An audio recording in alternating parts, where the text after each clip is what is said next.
Contraponto, com Márcio Alvarenga e seus contraponteadores.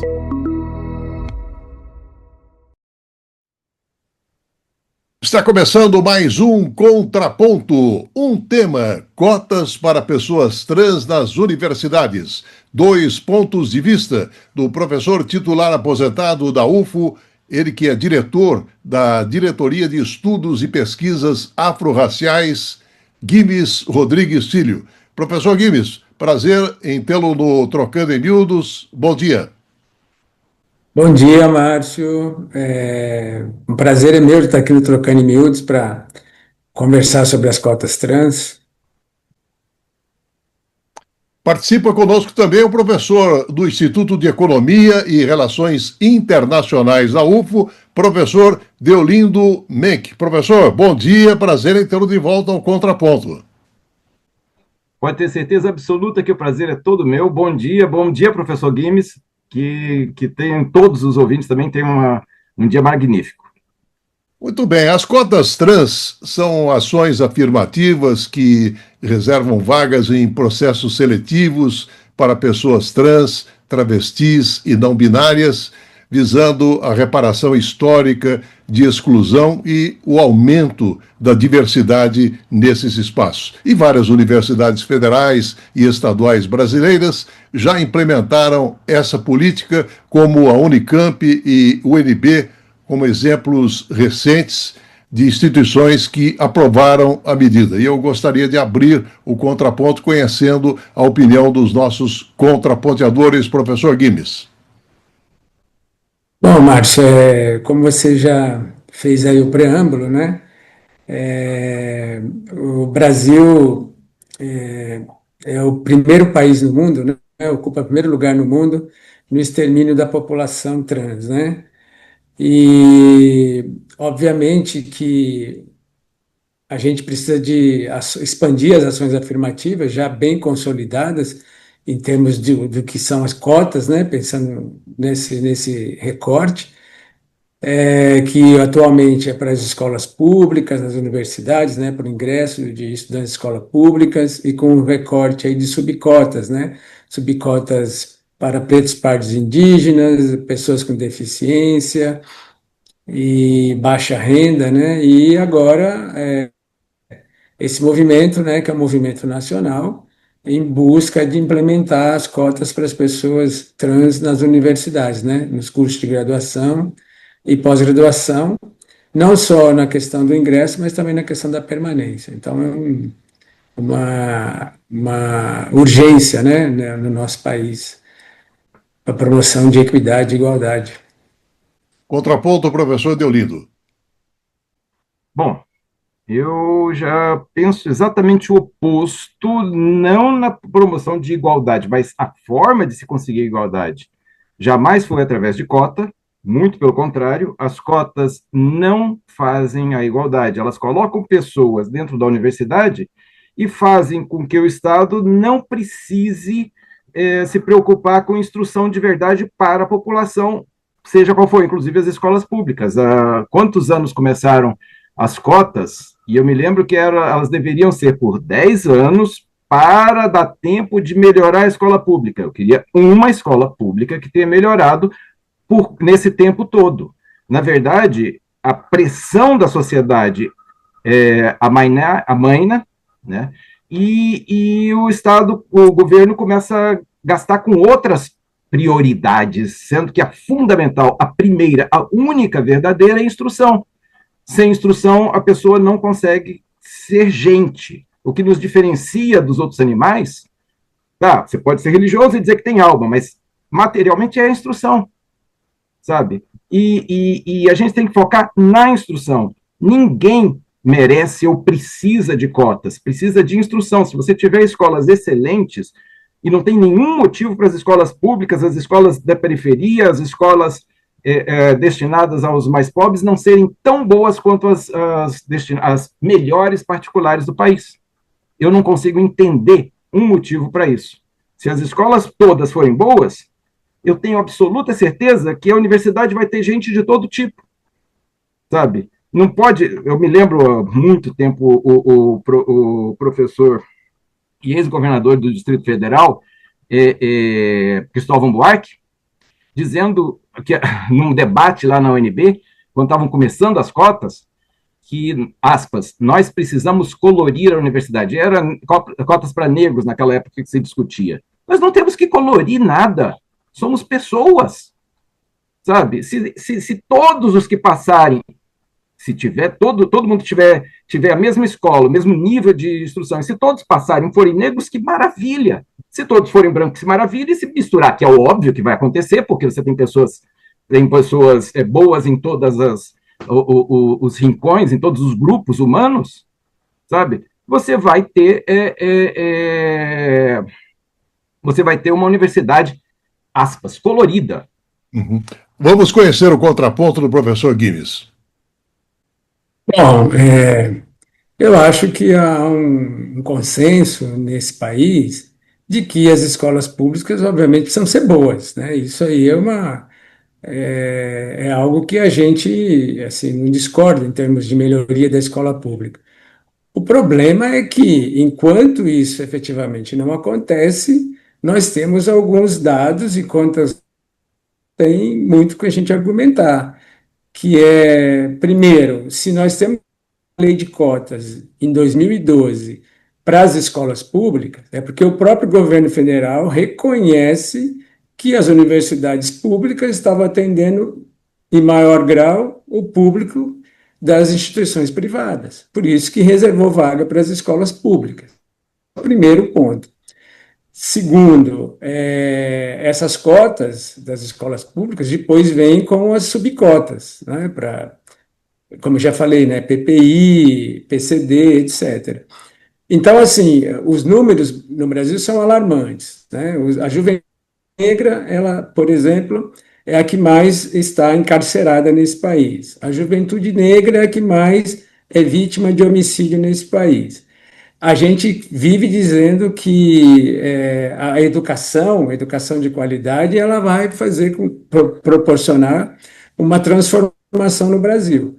Então, nós precisamos, desde já, claro, lutar pela educação de qualidade em todos os níveis, mas nós não podemos ficar esperando que essa educação mude, né, melhore, para que as pessoas possam ter acesso. Outra coisa, a política de cota é uma política temporária, não é uma política permanente, né?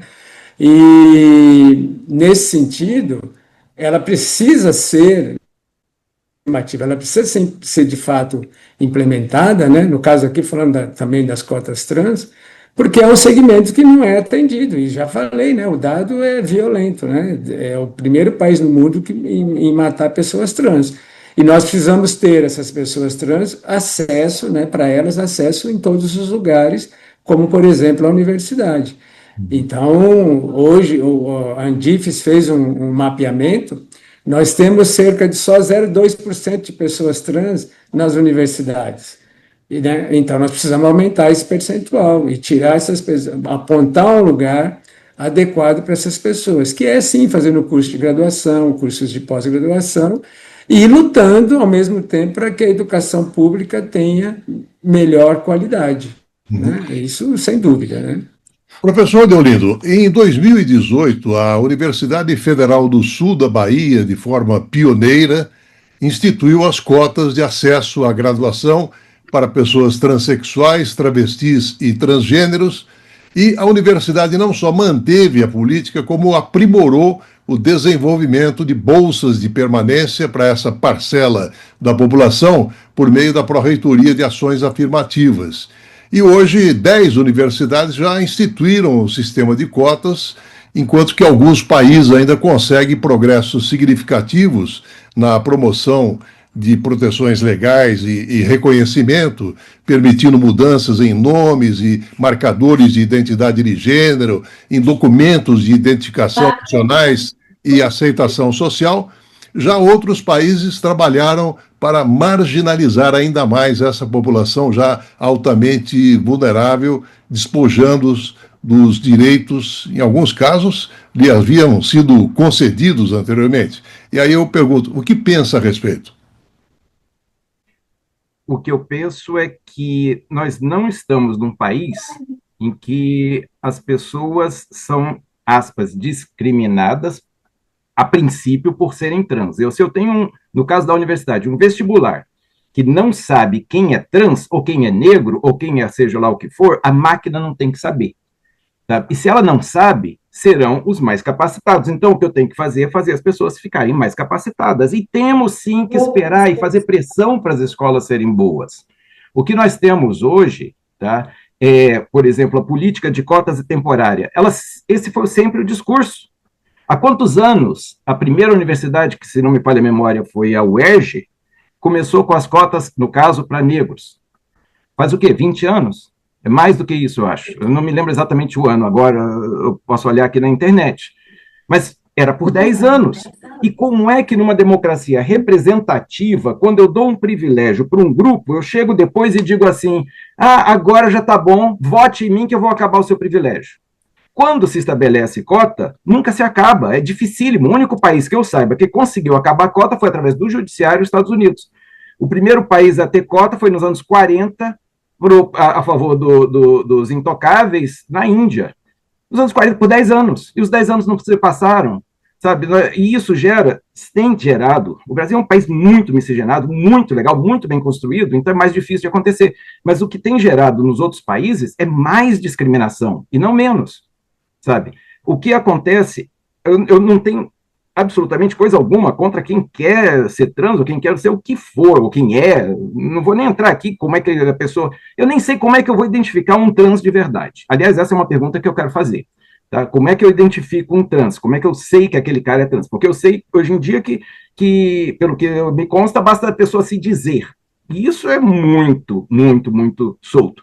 Mas mesmo que existam critérios claros, óbvios, sabe? Eu tenho que dar capacitação para que as pessoas possam competir. Eu não tenho possibilidade agora. Olha só, as nossas escolas públicas são ruins. Vamos melhorá-las? Vamos. Dá para melhorar de uma vez?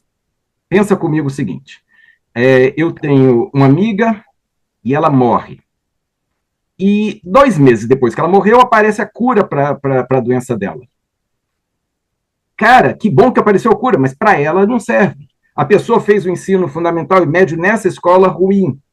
Eu ainda posso exigir do Estado alguma coisa chamada cursinho, alguma coisa. Não está de tudo perdido como está perdido para a mulher que morreu. Eu posso exigir ainda, mas o que eu tenho que me preocupar é com as pessoas que estão na escola agora. Eu tenho que fazer que o primeiro ano seja excelente, depois o segundo, depois o terceiro. As pessoas que nasceram antes, é que nem essa minha amiga que morreu da doença, que logo depois apareceu a cura. Ela nasceu, infelizmente, antes da cura surgir. Ela morreu antes da cura surgir. Eu tenho que pensar no futuro. Eu tenho que pegar o primeiro ano e fazer com que ele seja sensacional. Eu tenho que mandar as pessoas, os professores, dar gabarito para os professores. Qual é o melhor lugar do mundo? Eu temos condições de ter uma escola finlandesa? Não, não temos. Mas então vamos ter o melhor que nós pudermos. Sabe? O que não dá é para ter alguma coisa que é temporário, mas nunca acaba. E nem na lógica de uma democracia representativa tem como acabar, certo? As escolas, de fato, antigamente, hoje, você tem poucas pessoas que são desse ou daquele grupo. Mas isso não é preocupação, não é o número de pessoas desse ou daquele grupo. É o número de pessoas. Universidade é para quem quer fazer ciência. Isso não quer nem dizer que vai ganhar dinheiro. Nem sempre o salário de quem é cientista vai ser melhor que o outro. E numa sociedade capitalista, que é a nossa, sabe, as pessoas se medem pela quantidade de dinheiro que faz, nem o critério de melhoria, essa cota ajuda. Vamos ao contraponto do professor Guimes. Eu vou começar pelo aspecto de que quando a gente fala em temporário, é porque as avaliações, os 10 anos que o professor se referiu, a cada 10 anos se faz uma avaliação da política. Afinal de contas, a gente precisa, voltando um pouco na história do Brasil, ver quantos anos durou a escravidão, né, formal, né, no Brasil. Então, não dá também para, em 10 anos, você querer mudar radicalmente a questão de inclusão, né, nas universidades públicas, né? A gente está falando das universidades públicas aqui, federais e estaduais. Então, os 10 anos é para avaliar a cada 10 anos até que a política seja de forma efetiva. Quanto à questão da. Aí eu acho que passa um pouco a fala pela questão de uma certa meritocracia.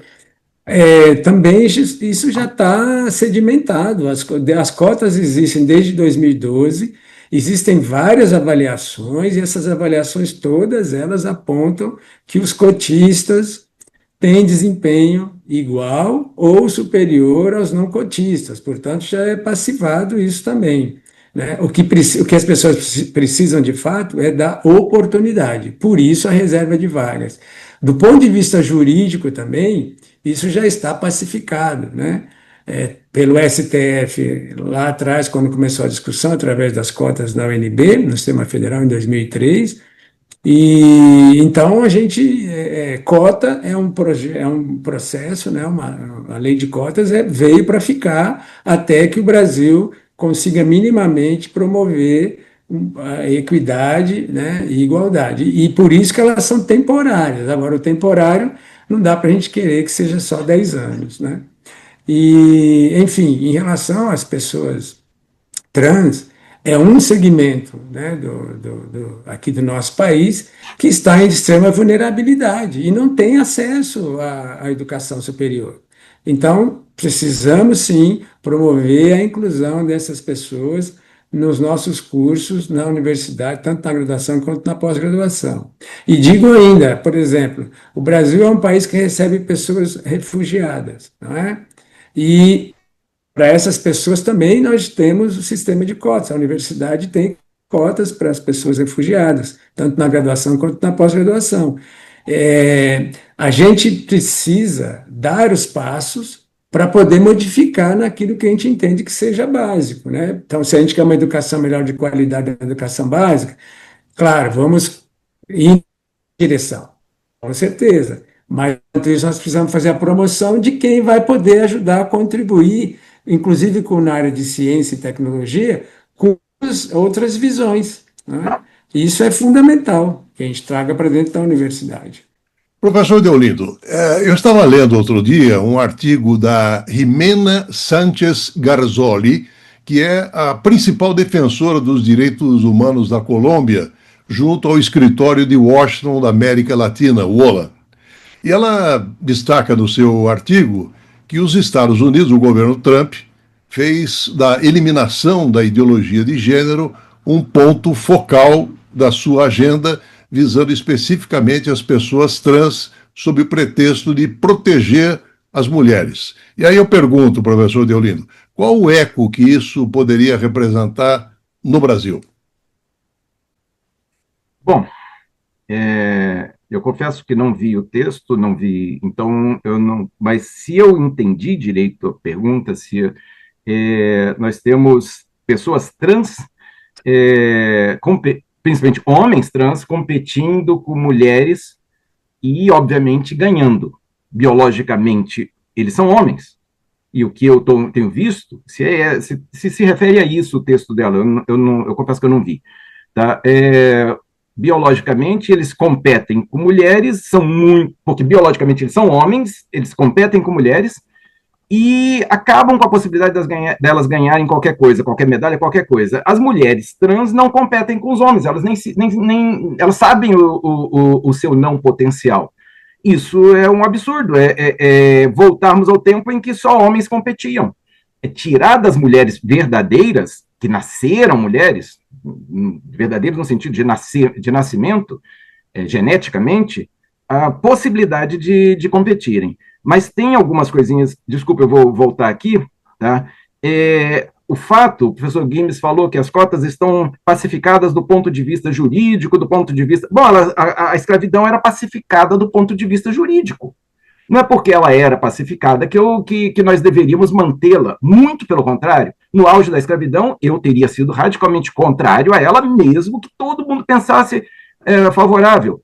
Sabe? O fato de ter sido pacificado do ponto de vista jurídico, ou mesmo que os cotistas tenham desempenho igual ou até superior aos outros, o ponto não é esse. Eles não são pessoas incompetentes, não são pessoas menos inteligentes, muito pelo contrário, nem os negros, nem os trans, não são pessoas, não são mentecaptos, são pessoas tão competentes quanto as outras, e por isso que eu quero que tenham escola decente e compitam como iguais. Por quê? Porque o ensino médio não forma profissionais, o ensino médio regular, ele forma um cidadão. Se eu vou fazer física ou engenharia, daí eu entro na faculdade, o curso era de 5 anos, virou de 4, porque o primeiro ano é nivelamento, ou pelo menos os primeiros 6 meses. Nesses 6 meses, ou um ano, conforme a universidade, o indivíduo ele tem as matérias do ensino médio, de novo, tá? Porque ele não teve de verdade, ele só teve formalmente, para poder acompanhar o curso. Só que quem vai fazer, sei lá, engenharia, ele vai ver, sei lá, química, vai ver física, vai ver matemática, mas quando esse cara vai ver história, geografia, português, essas matérias, se elas não são essenciais para a formação do indivíduo, por que o filho do rico exige que o filho dele, sabe, tenha também essas matérias? Por que nós não acabamos, então, com o ensino médio e damos só esse nivelamento para todos? Sabe, se as pessoas que são descendentes de pessoas cultas, as pessoas cultas querem que seus descendentes estudem todas as matérias, sabe, por que eu vou negar isso ao favelado?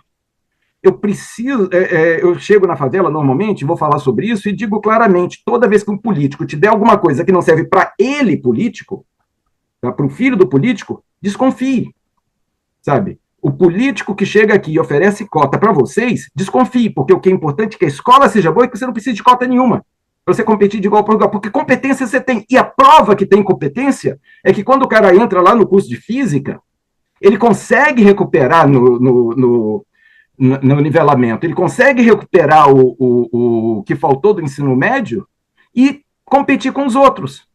Mas ele nunca fica sabendo, como eu já peguei alunos da engenharia, que não sabem quem foi, sei lá, André Rebouças, sabe, uma figura fundamental no Brasil, sabe, não sabe quem foi Luiz Gama, sabe, e o cara está na universidade, está terminando um curso superior, elite intelectual desse país, sabe, nós estamos formando pessoas capengas, sabe, nós precisamos fazer com que, agora, vai demorar?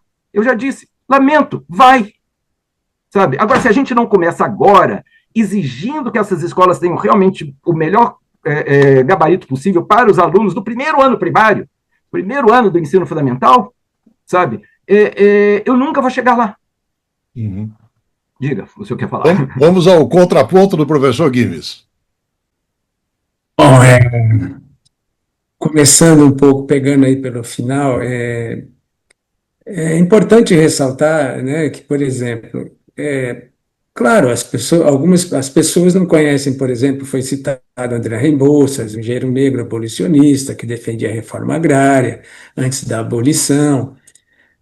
Mas existe uma lei para isso, né? Uma lei de 2003, que já faz 22 anos, para que ensinar história e cultura africana brasileira e depois, em 2008, história e cultura indígena. Para que essa lei efetivamente vigore, as universidades têm que cumpri-la. Todos os nossos cursos têm que fazer esse trabalho. Então, não é um problema da educação básica, é um problema da educação superior, né? A gente não forma as pessoas com o conhecimento adequado, como é que os professores vão ensinar história e cultura brasileira, história e cultura indígena na educação básica? A universidade é que forma os professores e professoras.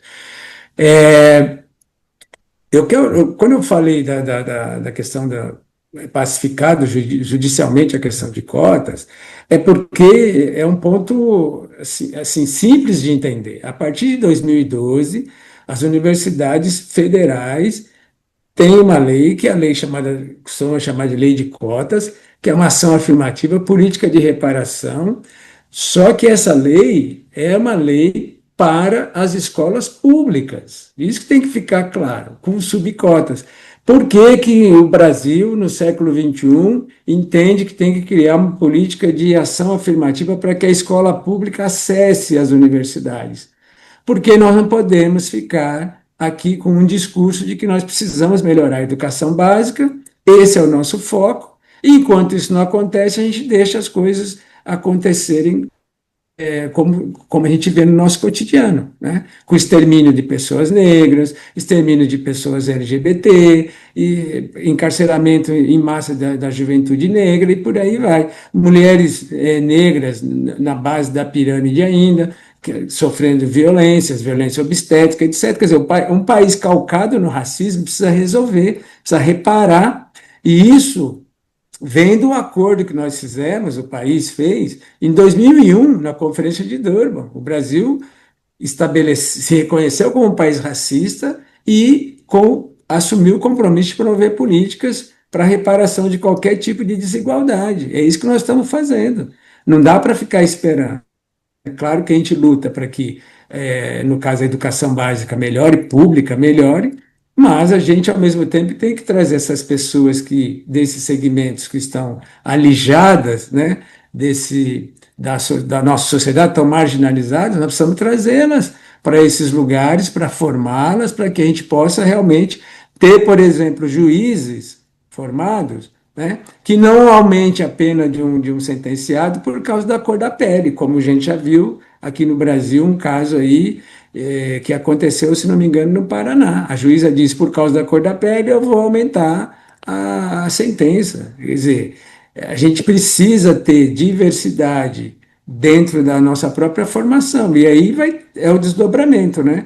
Além da política de nas universidades, tem a política de garantir também as cotas do serviço público, né, nos concursos, e isso a gente não tem como recuar, é uma política já estabelecida que tem só que melhorar essa política, e nesse caso agora, trazendo as pessoas trans também para esse outro lugar na sociedade. Professor Deolindo, no seu contraponto, eu queria que o senhor contemplasse a seguinte questão. As pessoas trans enfrentam rotineiramente situações de discriminação, estigma e rejeição por suas próprias famílias. Falta de oportunidades de emprego decente, portanto, a pobreza e a falta de moradia também acaba sendo consequência. O que o acesso à educação superior, na sua opinião, poderia começar a mudar essa realidade? Nada. Quando eu odeio, se eu odiar um grupo, o grupo não vai ser menos odiável para mim, se eu for o preconceituoso, graças a Deus não é exatamente o meu caso, graças a Deus, mas se eu fosse o preconceituoso, sabe, eu continuaria odiando se o cara tem ou não tem título superior, sabe, eu continuaria matando, tendo ou não tendo título superior. Eu tenho que fazer com que o cara tenha, repito, gabarito, história e cultura africana e indígena na universidade. Eu não estou falando... respondendo a sua pergunta é nada. Agora, o professor Guimes, meu ilustre mestre, ele se confunde um pouco. Quando eu falei de Rebouças e Luiz Gama, eu não estava falando de história afro-brasileira, eu estava falando de história brasileira, que sempre foi assim. Eu estudei há muito tempo em escola cara, na época dos militares, o indivíduo, numa das melhores escolas, ou talvez na melhor escola de Brasília, o meu professor chega lá e diz assim, leva uma caneta e aponta o mapa para a África e diz assim, aqui, para a Europa, sei lá por onde ele começou, não interessa. Aqui é o continente dos brancos. A África, aqui é o continente dos pretos, era aula de geografia. Aqui é o continente dos amarelos, e era preto que se usava e era amarelo que se usava. E um colega meu perguntou, e o Brasil? Olha, eu estava na escola que estavam os filhos dos militares, estava durante o famigerado regime militar. Tá? Aqui estava o neto do presidente da República. O professor disse para todo mundo, o Brasil, nós temos pessoas de todas as raças e nós estamos construindo a raça brasileira. Daqui a alguns anos, daqui a uns 200 anos, nós vamos ter a raça brasileira que vai ser o resultado de todas as outras. Isso é racismo? Tá? Nós somos um povo que tem se miscigenado, então, e com casamento. Tá? Não é com estupro, é com casamento. Pode ser que lá atrás tenha havido estupro, mas é casamento. Então, eu escolho uma mulher que eu não gosto da raça dela, que eu tenho aversão para ser mãe dos meus descendentes. Esse é o país racista. Não importa que alguém de uma determinada política ou qualquer coisa tenha assinado dizendo que o Brasil é racista. Nós temos racistas no Brasil? Exemplo, o professor Guimes acabou de trazer um. Nós temos leprosos no Brasil? É um país de leprosos? Eu posso classificar o país como um país de leprosos? Sabe? Eu posso classificar um país... Eu tenho que pegar a generalidade, e a generalidade é uma miscigenação cada vez maior. E dizer que miscigenação não é prova do não racismo, eu não tenho ideia do que é miscigenação através de casamento, que até relativamente pouco tempo, o casamento na cabeça das pessoas não tinha nem divórcio. Sabe, o divórcio vai surgir com o regime militar. E ainda assim, vamos pegar as estatísticas brasileiras. O número percentual de negros diminui, o número percentual de alvos diminui, o número percentual de mestiços aumenta a cada 10 anos, a cada censo. Como esse país pode ser classificado como racista, sabe? O extermínio, os eventuais problemas que nós temos que resolvê-los. Mas não é colocando na universidade, não é dando emprego ou qualquer coisa assim, é fazendo com que a pessoa seja capaz de tal forma que não gere mais preconceito. Sala de aula. Faz tempo que eu não acompanho isso. Mas no começo eu acompanhava. O pessoal que vinha pela cota e o pessoal que não vinha pela cota, eles se separavam. Sabe? Você tinha grupinho de aluno que não vinha pela cota, eu não sei como é que tá, repito, eu parei de acompanhar porque aquilo me dava um mal-estar. Sabe? Eu esperava isso, mas eu não queria que isso acontecesse. Sabe? Você tinha grupo de alunos e esses grupos ficavam meio que competindo entre si e um se achando melhor que o outro. Principalmente o não cotista sobre o cotista. Isso para mim, é indecente, sabe? Essa juíza é, obviamente, uma, sei lá, não vou nem soltar uma palavra, que eu não gostaria de falar um palavrão, mas uma juíza que diz que por causa da cor da pele eu vou aumentar, é prova que existem pessoas racistas, mas não é prova que o país seja racista. Vou lá na favela e vou ter o quê? Vizinhos, amigos, eu vou na mesma classe social. Por que tem mais negros presos? Porque a maioria dos negros, por conta da história, está na classe mais baixa. Quem sofre no Brasil é o pobre. E eu não posso pegar um remédio para, sei lá, para lepra e dar para o cara que tem câncer, ou o contrário. Os Estados Unidos resolveram, melhoraram seus problemas raciais, e lá, eu morei lá, e lá é realmente racista, tá? Ajudar para caramba atrás das cotas e duraram enquanto eles acharam que foi importante, depois eles acabaram com elas. Mas lá, a pessoa tinha escola, sabe? E aqui, não. Então, você não faz coisa alguma para realmente melhorar. Você faz não uma máscara, mas uma maquiagem, sabe? As cotas são maquiagem, são maneira de fazer, de fingir que está resolvendo algum problema. Vamos ao contraponto do professor Guimes. De fato... Só um minutinho, uma palavrinha só. Quando eu falei do Rebouças e do Gama, eu peguei pessoas históricas que para mim são fundamentais. Eu não peguei negros, por acaso os dois eram negros, mas eu posso falar, tem gente que nunca leu Machado de Assis, Machado de Assis também era mulato. Tá vendo o tanto de mulatos que o Império tinha já no Império? Dizer que não conhece a Princesa Isabel é difícil, mas a falta de conhecimento da nossa história e não de história de segmentos. Desculpe, só para completar e deixar claro o que eu quis dizer. Perdão, continue, professor. Na verdade, assim, a Lei 10.639, a 11.645, elas são legislações que fazem para que a gente equilibre, né, as contribuições dos europeus, dos negros, dos indígenas para a Constituição do Brasil. É isso, porque, infelizmente, ainda hoje nossos currículos são muito embranquecidos.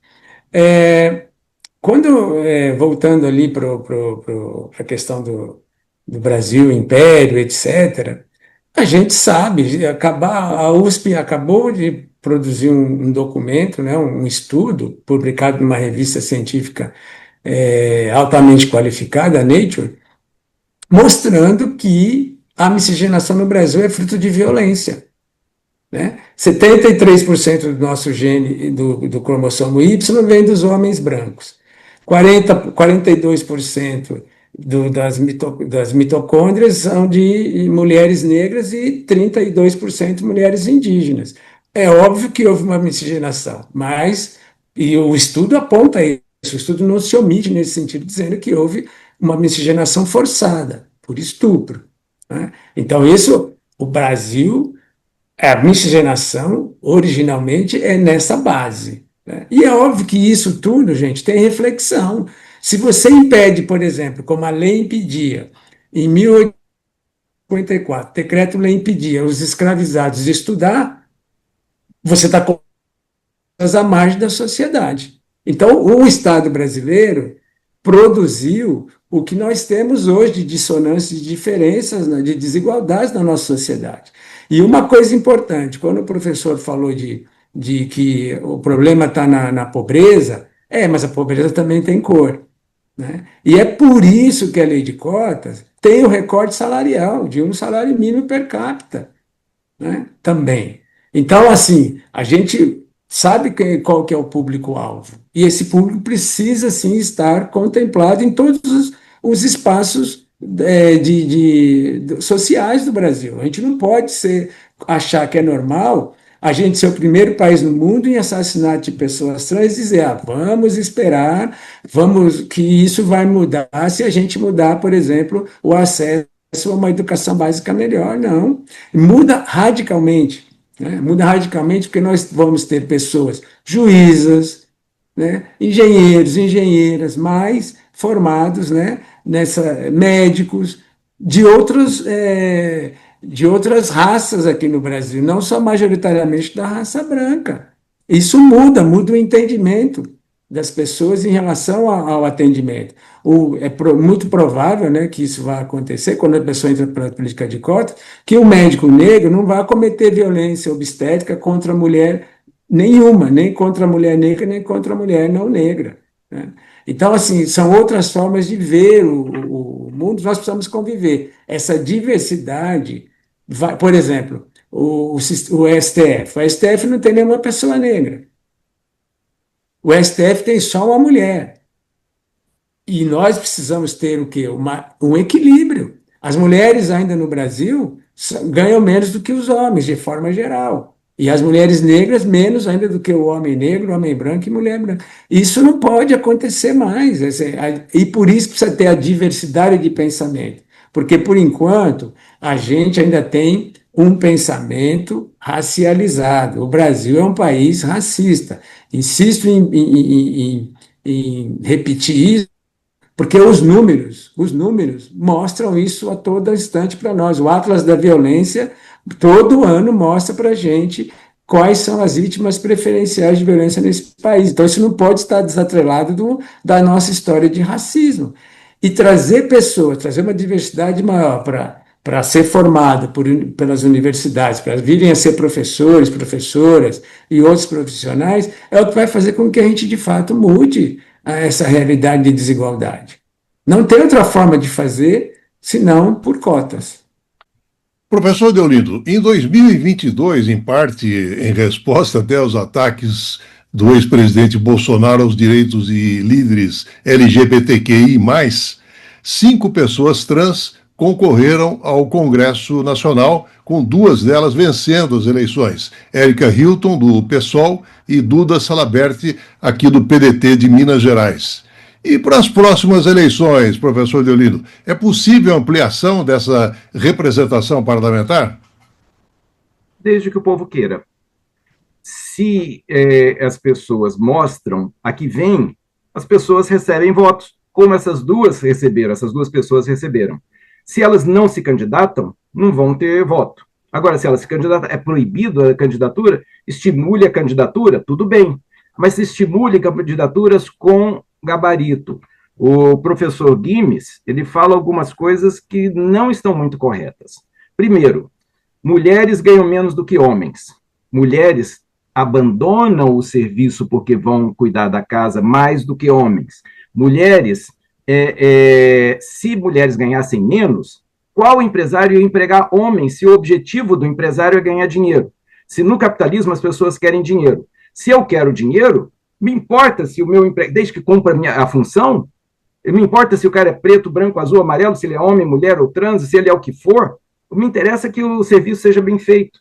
O único preconceito que um empresário vai respeitar é se o seu cliente for preconceituoso. Mas o empresário, por definição, se for um empresário que procura lucro, não vai ser preconceituoso. E, na verdade, na legislação, no setor público, isso é impossível. Mulher ganha mais ou menos do que homem. Nós temos uma estrutura toda hierárquica, toda bem estruturada. Quem cumprir aquela série de requisitos vai ganhar igual.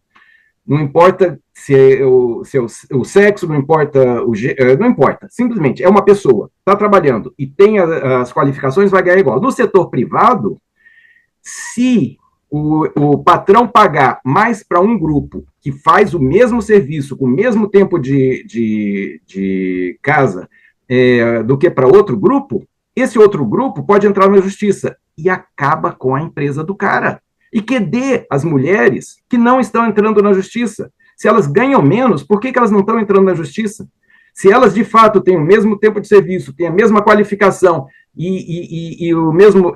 Por que elas não estão ganhando menos? Por que elas não estão entrando? Elas são menos capazes? É óbvio que não. Está cheio de advogado querendo ganhar isso. E por que eu não vejo essas ações? Tá? As pessoas escravizadas não tinham educação no Império há mais de 100 anos. De lá para cá, e já no Império, as coisas começaram a mudar. E eu mesmo citei uma série de pessoas que frequentavam a elite, eram da elite, tá? Principalmente André Rebouças ou Machado de Assis, que funda a Academia Brasileira de Letras, é um escritor fenomenal, tá? E aí vai, e que tinham sangue africano, tinham sangue europeu, sabe? Nós temos uma miscigenação que está lá atrás. Tinha escravidão? Tinha. Tínhamos que acabar com a escravidão? Tínhamos. Quando teve a briga da lei do ventre livre, tá? Tem até um estudo, se chama Educação dos Negros. Teve um debate muito forte no Congresso Nacional, prévio à lei do ventre livre. Os escravocratas que diziam, mas o que a gente vai fazer com os ingênuos? Para quem não sabe, ingênuo significa pessoa que nasce livre, filho de mãe escrava. Pode olhar no dicionário. Isso aqui é ingênuo. Beleza. O que nós vamos fazer com os ingênuos, com as pessoas que vão nascer livres? Daí teve um debate enorme e algumas pessoas diziam, vamos dar escola. E daí vinha o contra-argumento. O Estado não tem dinheiro para dar escola para todo mundo. Até que chegaram num compromisso lá, em que o dono da escrava, aspas, é óbvio que ele não ia fazer isso, educava o moleque para a liberdade, ficava com o moleque até os 21 anos, ou entregava para o Estado. E fugiram escolas. E tem um livrinho chamado Educação dos Negros, publicado pela Universidade de São Francisco, em São Paulo. Eu esqueci agora o nome do autor, mas eu posso ir buscar ali, se for o caso. E nesse livro, ele mapeia, eu tenho esse livro, sabe? Ele mapeia onde foram colocadas essas escolas, vê quantas pessoas foram matriculadas. Naquelas escolas sobraram vagas. Quem é que ia para lá? Pela primeira vez nós tínhamos brancos e pretos, ou negros e alvos, chame como quiser, na mesma escola, tratado pela mesma professora, do mesmo jeito. A partir daí, nós temos só miscigenação. Você tem estupro. Lá atrás, sabe? Desde o Império já havia um incentivo à miscigenação. E não é estupro. São famílias. São famílias que se fazem. A ideia era fazer, sim, você tem um grupo de pessoas de uma raça visivelmente diferente da outra, marcas indeléveis, marcas que não se apagam, e que sofreu por causa do outro grupo. Isso é muito fácil gerar um atrito, como gerou nos Estados Unidos. E aqui se conseguiu fazer com que todo mundo fosse, praticamente todo mundo é descendente tanto de europeu quanto de africano. Você tem brancos puros, mas eles vieram depois da escravidão. Um número imenso deles veio quando já não tinha mais escravidão. São os alemães, os italianos, etc. Não tem nada a ver com essa parte da história. Os que estavam antes praticamente estão todos misturados, você quase não tem negros, agora está vindo um bocado de pessoas da África, fantástico, maravilhoso, o Brasil é de um coração aberto, fantástico, tem mais a que receber mesmo, sabe? Mas você vê essas pessoas que estão chegando, a cor delas é diferente, porque nossos negros não são negros, sabe? Só para terminar e finalizando, o assassinato, tá, de eventuais pessoas dessa ou daquela coisa, ela não vai mudar porque as pessoas entraram na faculdade. Ela vai mudar se eu modificar o coração das pessoas. Isso eu faço na escola. Isso eu faço mostrando para a criancinha que são todos colegas e são todos amigos e são todos iguais, sabe? Quando eu crio cota, eu separo, sabe? E uma pessoa, como aconteceu na UERJ, logo no primeiro vestibular de cotas, teve um cara que passou no curso por 20 pontos e outro tomou bomba com 80. Esse cara de 80, ele vai ficar com raiva. Eu crio o ódio que eu digo que quero acabar, sabe? E temos já, assim, juízes de outras raças, pouco, mas nós vamos ter muito mais juízes, com muito gabarito e com muita história, e um juiz negro não é melhor que um alvo. Um juiz negro pode ser preconceituoso, sim, como um alvo pode ser preconceituoso, sim, e o alvo pode não ser, o juiz negro pode não ser. Não é o fato de ser negro, de vir de outro lugar, que vai garantir que o negro não vai cometer injustiças contra mulheres nem negras, nem brancas, nem nada. Isso não tem sentido. Desculpe, professor Guimes. Professor Guimes, no seu contraponto, queria que contemplasse ainda a seguinte questão, porque em 2023, a Universidade Federal de Lavras aprovou a criação de cotas para pessoas trans, se tornando então a primeira instituição em Minas a implementar a medida. Uma vaga adicional em cada curso de graduação nos campos de Lavras e São Sebastião do Paraíso. Qual que é o reflexo dessa iniciativa e qual será a próxima instituição em Minas, professor Guimes? Bom, primeiro, tem que parabenizar, né, a Federal de Lavras, que é a primeira aqui no estado de Minas Gerais, que faz esse movimento, implementando as cotas. E o reflexo é o que eu já venho colocando aqui, né? A gente está dando oportunidade para que as pessoas desse segmento percebam que ela tem outros lugares sociais possíveis. E ela só vai perceber isso quando a universidade lhe apresenta ela dizendo, olha, aqui tem vagas para as pessoas do segmento trans. E isso muda tudo, né? Muda a perspectiva de vida, né, das pessoas. Você falou, Márcio, logo no começo, que, por exemplo, a família, em geral, o primeiro lugar que rejeita, não é? Quando a pessoa começa a fazer transição. Aí essas pessoas vão para as ruas. Vão viver do quê? Sem o amparo da família. A maioria das pessoas trans trabalham na instituição. Nós estamos dizendo que, olha, venha para a universidade, tem lugar para você. Aqui você, além da cota para ingressar, vai ter a permanência. Vai ter bolsas, auxílios para você conseguir fazer os seus estudos, né? A gente vai estar dando a oportunidade de acolher, né, para modificar. Eu acho que é isso que Lavras está mostrando para a gente em Minas Gerais, como as tantas outras que estão fazendo, né? Vagarosamente, a gente está vendo um movimento aí super positivo. Eu queria só colocar que, se não é verdade que as mulheres. Claro que no concurso público o professor tem razão, não tem como ser diferenciado do ponto de vista salarial. Mas, no setor privado, se de fato isso aí não é verdade, que os homens, falando das mulheres de forma geral, então eu não sei por que tem uma lei agora para que haja essa equidade aqui no Brasil salarial. Tem uma lei. Se tem a lei é porque os dados são fartos e demonstraram que isso acontece. Então não dá para a gente negar o que de fato já está colocado, com números, com dados, e a lei veio para acabar com essa desigualdade salarial entre homens e mulheres. É um fato. Tem dados aí, já muitos dados produzidos, né? E, claro, o professor colocou que não é fato de ser negro que você não vai ser uma pessoa preconceituosa. É verdade, mas o fato de você estar numa universidade, sendo formado, numa universidade que discute de forma clara as relações étnico-raciais, pode demover as pessoas que são, no caso, racistas desse lugar, né? Isso é importante. É por isso que eu falo, a formação não é só a gente falar que as pessoas entraram onde, né? Numa universidade que busca garantir direitos, né? E ser uma universidade antidiscriminatória, uma universidade que combata assédio e por aí vai. É essa universidade que a gente sonha.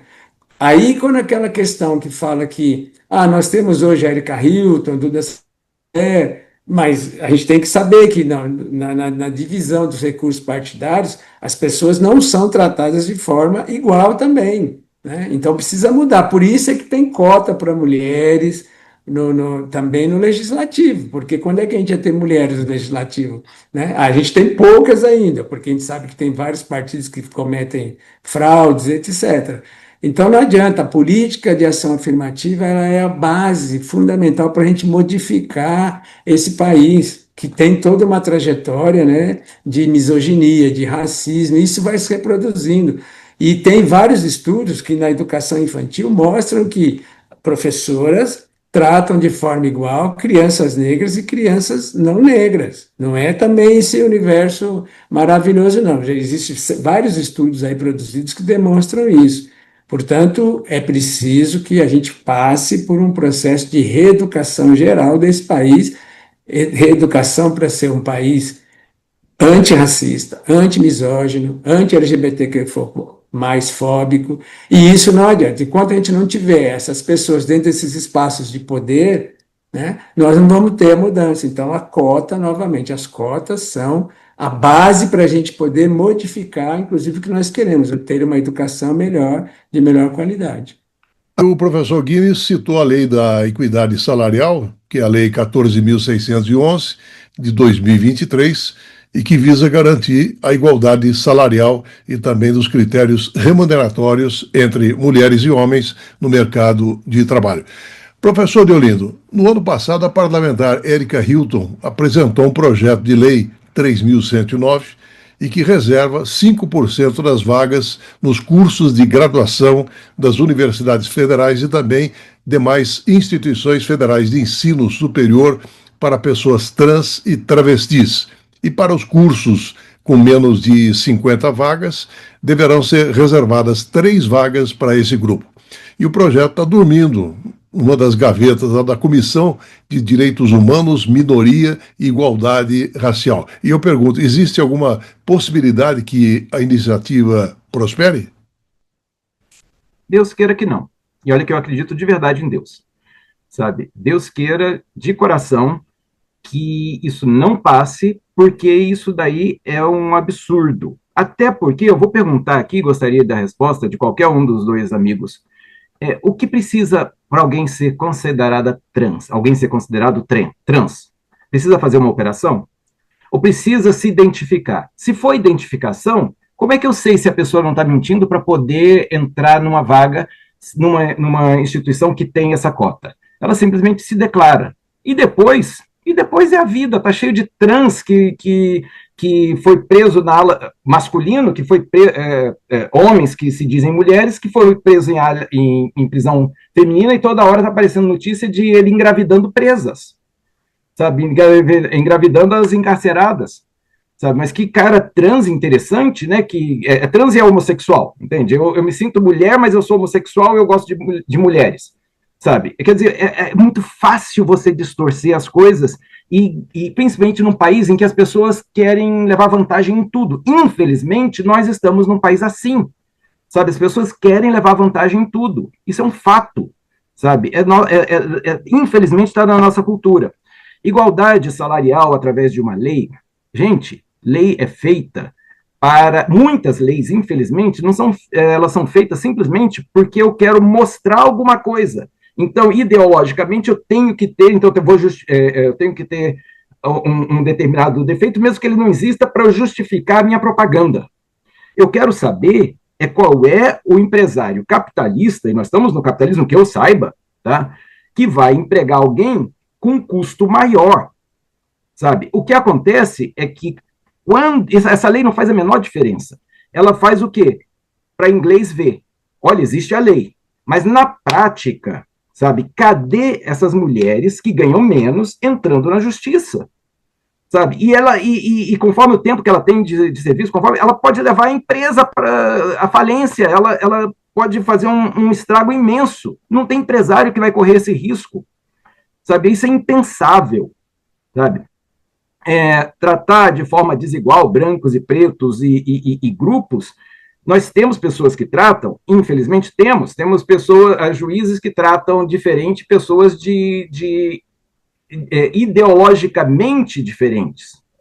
Sabe? Nós estamos num país em que esse tipo de... E isso está sendo criado. Não era assim.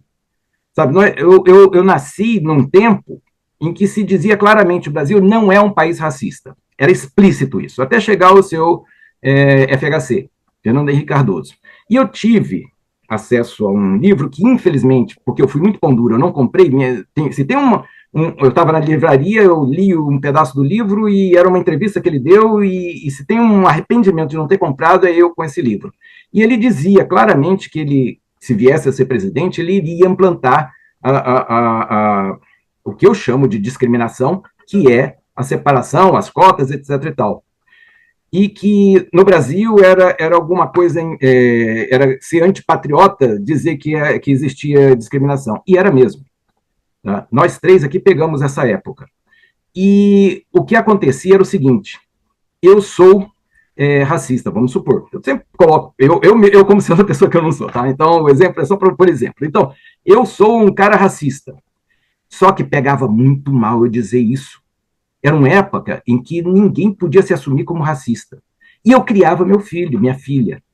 E eu não dizia para ele que eu era racista, embora fosse. Na hora que ele ia se casar com uma pessoa de outra raça, eu dava o contra. O meu filho, a minha filha, que estava apaixonada por uma pessoa de outra raça, que ouviu de mim que as pessoas da outra raça eram pessoas fantásticas, maravilhosas. Na hora do casamento, ela descobre que eu sou racista, ela ia ficar contra mim ou contra o namorado. Então, no longo prazo, nós conseguimos um processo que gera, inclusive, o professor Guimes, que visivelmente ele tem raiz na Europa, é um eurodescendente, sabe? E isso é lindo, sabe? É lindo, sabe? Eu acho absurdamente lindo você ter essa mistura. Quando eu peguei um moleque para criar, sabe? Eu não peguei um branco, um preto, eu peguei uma pessoa que por acaso era muito mais escura do que o professor Guimes. Mas eu não era isso que estava na minha cabeça. Era um moleque que a gente se conheceu, não sei o quê, eu botei para dentro de casa. Eu tentei dar a melhor escola que eu pude, infelizmente ele faleceu. E como, infelizmente? Cara, é impressionante como até hoje eu ainda sinto, já faz tempo que ele faleceu, e até hoje eu ainda sinto, ele faleceu em 2020. Não foi de Covid, mas... 21, desculpa. No começo em janeiro de 21. Sabe? Mas, cara, é impressionante como ainda, quando eu me lembro dele, ainda sinto. Sabe? E ele era mais escuro que o professor Guimes. Sabe? Francisco. Então, gente, não é por aí que a gente vai resolver os problemas. Sabe? A gente precisa de dar condição, as mesmas... idêntico nunca vai ser, porque biologicamente nós somos diferentes uns dos outros. Você tem pessoa mais alta, mais baixa, mais apta para isso, mais apta para aquilo. Mas o que for possível dar, eu tenho que forçar a barra. E vou demorar um pouco, mas eu vou fazer bem feito. Me disseram, e eu paro por aqui, porque eu já estou vendo que ele já está querendo cortar minha fala, mas eu paro por aqui. E isso daqui, o que eu vou falar, eu não tenho... Eu não fui atrás ainda. É uma notícia que me deram e eu quero ir atrás. Quando a Coreia do Sul, eu repito, não tenho certeza disso, mas tem toda a lógica. Quando a Coreia do Sul começa a se desenvolver, ela precisa de instrução. E ela começa a dar escolas, mas ela não espalha a escola como o Brasil fez por todos os cantos. A ideia do tempo dos militares era encher de escola e toda cidade tem alguém que sabe pelo menos o beabá e as 4 operações, essa pessoa ensina isso e pelo menos todo mundo ali naquela cidadezinha vai ficar um pouquinho melhor. Lá eles fizeram uma nova escola na medida em que tinham professores para ter o mesmo nível das outras escolas. O cara lá do interior que vira professor aqui no Brasil, ele não tem nenhum estímulo para continuar, ele já é professor, já tem o status de professor. Na Coreia, não tem escola para todo mundo por enquanto, vai ter no futuro, e as pessoas que não têm escola esperam. Olha onde eles estão, onde nós estamos. Nós temos escola em tudo que é canto, e não tem aprendizado. Estamos no finalzinho, contraponto final, professor Guimes. Primeiro, agradecer pelo convite, né, para estar aqui no Trocando em Miúdos, falar necessidade urgente, mais do que urgente, que a gente institua cotas trans nesse país. Tem um documento, uma nota técnica do Ministério Público Federal, da Procuradoria do Cidadão, que referenda, né, a necessidade, e lá nessa nota técnica, por exemplo, coloca que os governadores, por exemplo, Estado, não precisa nem que isso seja lei, pode ser um decreto mesmo do governo, como é o caso do Rio Grande do Sul, e eu acredito que a gente vai avançar. E outra coisa importante, né? Contra números, contra dados, não, a gente não tem argumento, não dá para a gente sair no achismo, a gente tem que olhar a realidade do país com os números que são produzidos todos os anos, né? Agora, eu achar que nós somos miscigenados, tudo bem, não está tudo bem. A gente é um país que está miscigenado? Tá, mas não está tudo bem para algumas pessoas com mais melanina nesse país, no caso, falando da questão da população negra, para as pessoas trans nesse país, né, LGBT de forma geral, em particular as pessoas trans, para as mulheres. Então, nós precisamos, sim, de políticas e ações afirmativas, que é a discriminação positiva, para que a gente possa ter um país menos desigual. Professor Guimes Rodrigues Filho, muito obrigado pela sua participação no Contraponto, professor Guimes. Eu que agradeço. Professor Deolindo Menck, muito obrigado pela sua participação em mais um Contraponto, professor. Olha, não vou ter a minha fala final? Minuto final. Ah, tá. Obrigado. Senão eu ia brigar, ué. É discriminação contra branco. Tá. Contra dados não há argumentos, mas eu tenho que analisar quais são esses dados. Quem de fato faz esses dados. Eu acho que você pegar números sem analisar o que está por trás deles, sabe? Se as pessoas vêm de classes mais baixas, porque infelizmente existiu algo nojento no Brasil chamado escravidão, tá? E uma parcela da população acabou na classe mais baixa. E o preconceito é contra pessoas de classe mais baixa, porque os brancos que estão na classe mais baixa também sofrem preconceito, tá? Eu não posso dizer que são os negros, quando na verdade é a pessoa de classe mais baixa. E eu resolvo isso fazendo as pessoas subirem. Já no Império, eu tinha pessoas, como foram citadas aqui, que estavam na elite, sabe? Eu vou pegar, por exemplo, os Rebouças. Os Rebouças, eles eram pardos, pretos, e eles hoje são todos brancos, porque como eles eram elite, eles se casaram na elite. Eles se casaram na classe social que eles estavam, sabe? Vamos lá em São Paulo, vamos ver os descendentes dos Rebouças. São todos brancos. Por quê? Porque a nossa divisão aqui não é racial. Não é homem e mulher. A minha mãe, e aí eu termino, a minha mãe, ela era advogada nos anos 50, tá? E ela, quando a Marta Suplicy criou as cotas para mulheres na política, ela chegou para mim, cara, uma mulher que nos anos 50 trabalhava fora, tá? Que se casa com um cara que faz com que ela trabalhasse fora. O meu pai ajudou a minha mãe a trabalhar fora, sabe? Foi funcionária pública, chegou a procuradora do Distrito Federal, que é o máximo que ela podia chegar na carreira de funcionária pública no Distrito Federal. Acima disso era só o secretário de Estado e o próprio governador, que não é carreira. Beleza, ela chegou para mim e disse, eu nunca mais vou votar em mulher.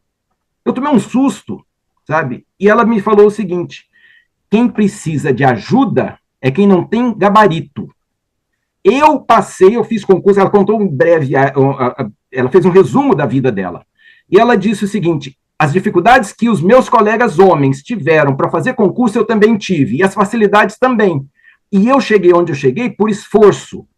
Como é que eu vou querer pessoas simplesmente por serem mulheres? Eu quero pessoas competentes. Agora, se a mulher não quer estudar, é direito dela. Agora, se ela quiser estudar, eu tenho que dar competência. Só isso. Isso daí marcou a minha vida. Essa fala da minha mãe marcou a minha vida. Muito obrigado por me chamar. O professor Guimes, com quem eu tenho uma estima muito grande, porque foi sim meu professor de capoeira, gosto muito dele, sabe? Mas diverjo dele, e acho que é meu direito divergir em alguns pontos. E as cotas sempre foram divergência nossa, desde sempre. Quero agradecer a presença do professor Guimes, o seu convite, Márcio, e desejar tudo de bom para ambos e para os ouvintes. Muito obrigado, Maurício Batista, na edição, José Luiz Caetano, painel eletrônico. Estaremos de volta na próxima segunda-feira, a partir das 11 horas. Tenham todos um excelente final de semana e até lá. Trocando em Miúdos. Programa produzido e apresentado por Márcio Alvarenga. Visite o nosso site www.programatrocandoemmiudos.com.br